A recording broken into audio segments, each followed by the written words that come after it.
नमस्कार मित्रों, मैं हूं वकील चौहान और भीमप्रा एकेडमी में आप सभी लोगों का फिर से स्वागत है। तो हम लोग पढ़ रहे थे मॉडर्न हिस्ट्री। तो मॉडर्न हिस्ट्री में आज हम देखेंगे प्लासी का युद्ध। ठीक है, तो हम लोग पिछली क्लास में पढ़ चुके थे कि काल कोठरी की घटना कैसे हुई थी। ठीक है, तो चलिए अब देखते हैं। जैसे ही काल कोठरी की घटना होती है तो उसकी जैसे ही काल कोठरी की घटना होती है तो अंग्रेज भाग करके कहाँ चले जाते हैं? मद्रास चले जाते हैं, जहाँ पर अंग्रेजों की बहुत सी सारी सेनाएं मद्रास में थी। और वहीं पर था कौन? रॉबर्ट क्लाइव, जो अंग्रेजों का नेतृत्व कर रहा था। ठीक है, और वहाँ पे काफ़ी नौसेना थी, पैदल सेना भी थी। ठीक है, तो जब ये सूचना वहाँ पर पहुँचती है तो रॉबर्ट क्लाइव क्या करता है? काफ़ी नौसेना के साथ और पैदल सेना के साथ यहाँ पे कलकत्ता आ जाता है। ठीक है, तो 2 जनवरी 1757 ईस्वी को जब वो क्या करता है, रॉबर्ट क्लाइव कलकत्ता पे आक्रमण कर देता है। और कलकत्ता पे आक्रमण करने के बाद कलकत्ता को क्या करता है? जीत लेता है। ठीक है, कलकत्ता के जीतने के बाद अब क्या होते हैं कि सिराजुद्दौला जो जो नवाब होते हैं, सिराजुद्दौला, वो क्या करते हैं कि अब वो उससे संधि करने के लिए मजबूर हो जाते हैं। ठीक है, यानी रॉबर्ट क्लाइव से अब वो संधि करने के लिए मजबूर हो जाते हैं। तो उसी में होती है कौन? अलीनगर की संधि। तो ये पूछा जाता है कि अलीनगर की संधि किसके किसके बीच हुई थी? तो अंग्रेजों और सिराजुद्दौला के बीच हुई थी। ठीक है, तो अब उस अलीनगर संधि में यही हुआ कि जो पहले अंग्रेज दस्तक का प्रयोग कर रहे थे, मतलब जैसे जो बंगाल में वो फ्री में अपना आयात निर्यात कर रहे थे, सीमा शुल्क नहीं दे रहे थे। ठीक है, तो अब वो क्या करेंगे? पुनः उसी तरह से अपना बंगाल, बिहार, उड़ीसा में फ्री में सामान लेकर आएंगे जाएंगे, कोई सीमा शुल्क नहीं लगेगा। ठीक है, दूसरी बात ये हुआ कि अंग्रेज जब चाहें जो फोर्ट विलियम किला था कलकत्ता में, उसका कभी भी किलेबंदी कर सकते थे। अंग्रेज उसके लिए स्वतंत्र हो गए। ठीक है, तीसरी बात ये हुआ, सबसे महत्वपूर्ण कार्य यह हुआ कि अंग्रेजों ने क्या किया कि सिक्के ढालने के जो शक्ति थी अपने पास ले लिए। ठीक है, आप सोच सकते हैं कि सिक्के ढालने या पैसे जो जारी करने की शक्ति मात्र एक गवर्नमेंट को होती है। ठीक है, और आम आदमी को उसकी जो अधिकार होता है उसको नहीं दिया जाता है। ठीक है, तो वो क्या करते हैं अंग्रेज? अब सिक्के ढालने के लिए जो अधिकार होते हैं उसको भी सिराजुद्दौला से छीन लेते हैं। ठीक है, तो ये सोच सकते हैं कि कितनी बड़ी वो अपने साथ जो कि क्या किए, शक्ति अपने पास ले लिए। ठीक है, जैसे ही वो सिक्के ढालने की शक्ति ले लिए, अब वो क्या करें? धीरे धीरे पैसे ढालेंगे, अपने सिक्के चलाएंगे। ठीक है, जैसे आज भारत में है गवर्नमेंट जो सिक्के जारी करे, पूरे भारत में चल रहा है। ठीक है, तो उसी तरह से अंग्रेजों ने सोचा कि हम सिक्के ढाल लेंगे और सिक्के ढालने के बाद हमारा वर्चस्व स्थापित हो जाएगा। और निश्चित ही अंग्रेज उसमें कायम सफल भी हुए। ठीक है, बंगाल में धीरे धीरे उनका वर्चस्व स्थापित हो गया। ठीक है, लेकिन उसकी लालसा यही थी कि अंग्रेजी साम्राज्य की स्थापना भारत में हो जाए। ठीक है, तो वो क्या करता है कि जो सिराजुद्दौला के जो सेनापति थे, ये देखिए, वो सिराजुद्दौला के प्रति क्या होता है? षड्यंत्र करना स्टार्ट कर देता है। जो भी उसके पड़ोसी थे, जो उसके करीबी थे, उन्हीं को क्या करता है? वो फूट डालना स्टार्ट कर देता है। जिसमें सिराजुद्दौला के जो सेनापति कौन थे? मीर जाफर थे सिराजुद्दौला के जो सेनापति थे। ठीक है, उसके बाद सिराजुद्दौला के जो सेनानायक थे राय दुर्लभ थे, मनिक चंद थे जो कलकत्ता का अधिकारी था। ठीक है, अमीक चंद थे जो एक धनी सौदागर था, और एक जगत सेठ थे जो बंगाल का सबसे बड़ा बैंकर था, जहां पैसे रुपए क्या होते थे? इकट्ठा होते थे। तो इन सभी को, जिसमें सबसे मेन रोल किसका था? अमीर चंद था। यही जो क्या था?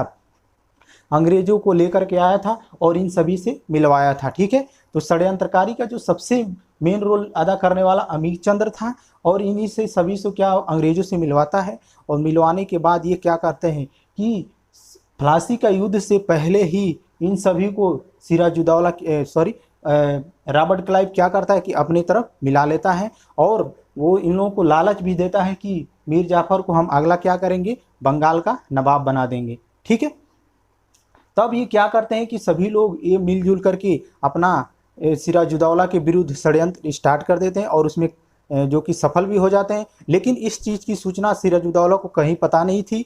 ठीक है, अब सिराजुद्दौला तो यही सोचता था कि भाई प्लासी का युद्ध होगा, प्लासी के युद्ध में हमारे जो ये सैनिक हैं, सेनापति हैं, राय दुर्लभ वगैरह जो हैं, ये सब हमारा साथ देंगे।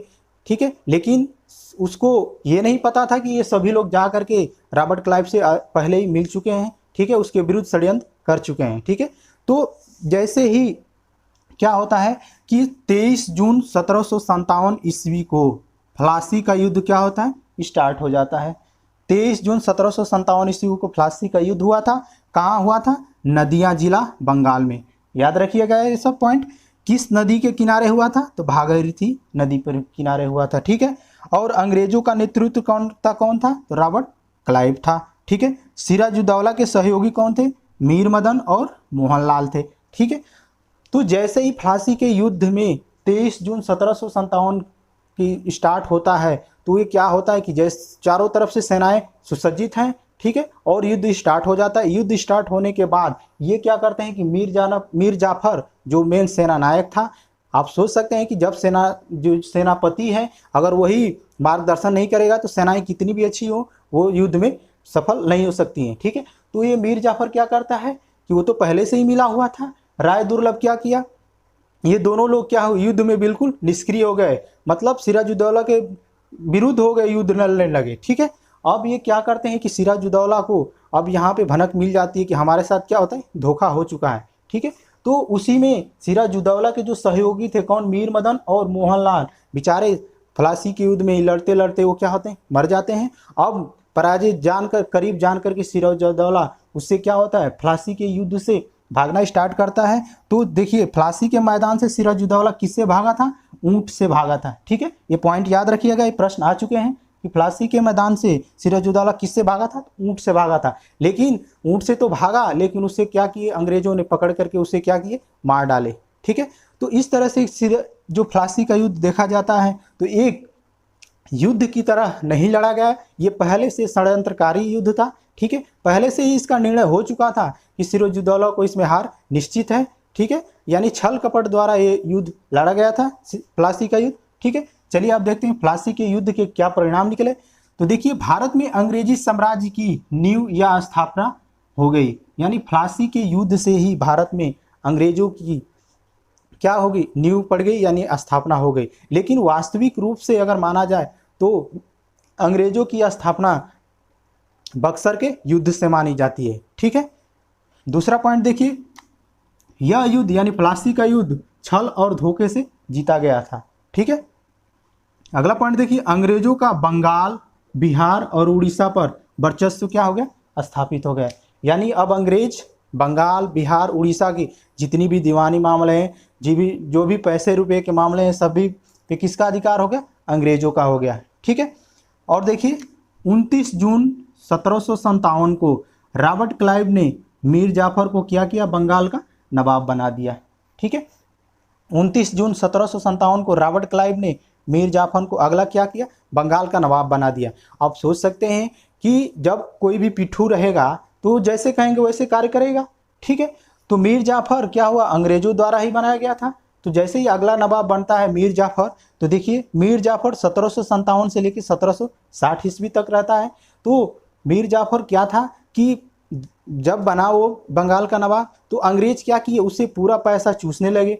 धीरे धीरे पैसा चूसते गए और मीर जाफर का खजाना सारा क्या हुआ, खाली हो गया, ठीक है। क्योंकि वो तो उसी के द्वारा बनाए गए थे नवाब। तो अब उससे सारे पैसे वो लोग क्या किए, अंग्रेजों ने क्या किया, इनसे भी छल करके सारे पैसे ले लिए, ठीक है। भाई अब जब अपने के साथ आप धोखा करोगे तो आपके साथ तो धोखा होगा ही होगा, ठीक है। तो रॉबर्ट क्लाइव, इसीलिए मीर जाफर को क्या कहा जाता है, रॉबर्ट क्लाइव का गीदड़ कहा जाता है।